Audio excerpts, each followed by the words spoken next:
16 চাষে মূলা, তার অর্ধেকে তুলা, তার অর্ধেকে ধান আর বিনা চাষে পান। এতদিন আমরা এই প্রবাদটি জেনে এসেছি, অর্থাৎ ভালো ফলন পেতে 16 বার চাষ করার পর তবেই সেই জমিতে মূলা চাষ করতে হবে। এটা ছিল প্রাচীন সময়ের কৃষি তত্ত্বভিত্তিক ছড়া, যা খোনার বচনে পাওয়া যায়।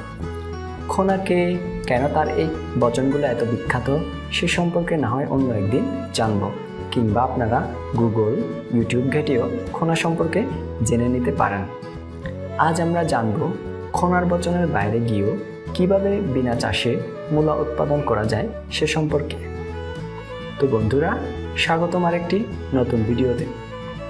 বর্তমান যুগ জ্ঞান বিজ্ঞানের আধুনিকতার যুগ, আর জ্ঞান বিজ্ঞানের উন্নতির সাথে সাথে কৃষিতেও এসেছে বিপুল পরিবর্তন। খুব বেশি দিন আগের কথা নয়, যখন হালের বলদ, লাঙল, জোয়ালো ছিল কৃষকের মূল ভরসা।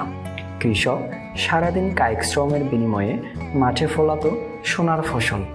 এখন আধুনিক প্রযুক্তির উৎকর্ষতায় সেদিন আর নেই।